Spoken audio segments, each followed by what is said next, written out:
Arizona.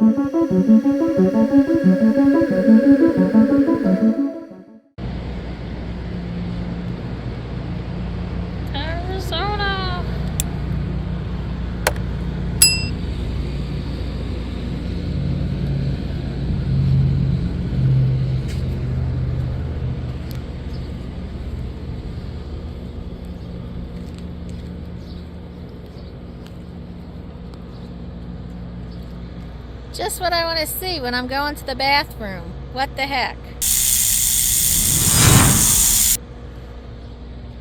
Oh, look, not accessible route. Well, that's good because I don't want handicapped people who need assistance to get attacked by snakes. I certainly wouldn't want them getting bitten in their private parts. I mean, ew. So I took a load from Springfield all the way down to the bottom of Arizona, bordering on the Mexican border. And then I'm all the way up back through Phoenix. I'm just 20 miles south of Flagstaff when boom, right? The tire didn't go flat. It didn't shred. It literally came off the rim and it went like inside underneath the trailer. So it hit the brake chamber and the hoses and all that good stuff. And so it was like, what the heck? It was 107 degrees. I kid you not, 107 degrees. There's a reason why they call this place hell. I waited 5.5 hours. Okay, it was like 3.5, 4 hours just for the guy to show up. And then it took him another 1.5 to 2 hours to fix everything he had to underneath the trailer. He's a roadside tech, and I don't mean to devalue anybody, but he's doing this job on the side of the road with limited tools, limited sight too. If you watch the jack that he's using, it's not one of those typical compressor type of jacks that a lot of these guys use. So he was literally just pumping this up by hand, and it took forever. He was a really, really nice guy, though, and have to go back and put a good review for him because he really worked hard. And I felt so bad that I put water in the freezer for him because it's 107 degrees, and he was really working and struggling under that trailer. Then, because I wasted 5.5 hours on the side of the road, I parked with like 5 or 10 minutes left on my clock. 5 hours and 24 minutes waiting for this guy. And the ABS light had come on the trailer after he fixed everything he needed to do. And I really didn't feel safe just not having this trailer inspected again.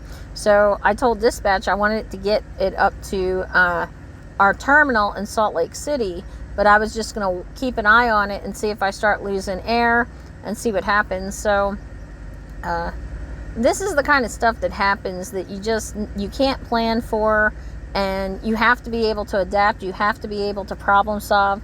You have to be flexible, and just sometimes you have to wait. You don't have a choice. And plans change. People think, oh, I'm going to trip plan, and everything's going to be wonderful. And it's not always like that. Something a lot of people don't think about at a mega carrier, or at least a decent sized company, you don't have to worry about this kind of stuff. Like, yes, I was frustrated because I'm waiting on the side of the road.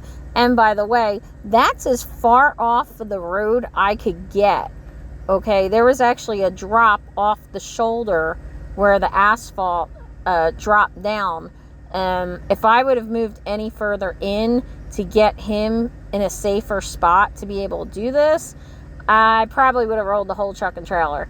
And this is just things that you have to think about.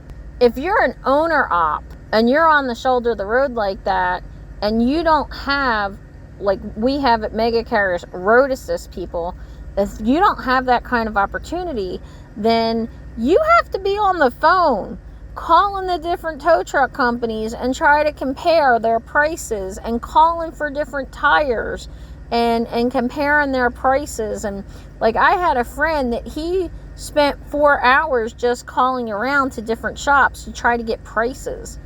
And these are things that people don't think about. I did a video where I was showing different owner ops talking about the struggles they were having, and I put no hippie in there just because I thought it was really important for people to say, you don't think about you need a whole new set of tires. He was talking about his company drivers just go in and say, yo, I need new tires. Well, there's $5,000. You know, as a company driver, we don't think about that stuff. We just know we need it. Where if you own your truck or you own a fleet, yeah, you could have one truck that needs a set of tires. You could need 2-3 trucks or however many need a certain amount of tires within a certain amount of time. It's just interesting that things that we don't think about until we're actually in that position where it's important for us and it applies to us. And make sure that you move over into that left lane whenever possible, or at least slow down if it's not safe to do so. There's a video that I show to all of my students of a very windy day in Wyoming, and an officer was pulling somebody over on the shoulder of the road and he was talking to the person in the car. Well, a truck came flying past the cop car. He did not get into that left lane. The truck blew over completely on top of the cop car. That truck was light or empty. It shouldn't have been on the road in that situation. But God help them both. I mean, if the driver landed on top of the police officer or the other vehicle, you know, he'd be going to prison.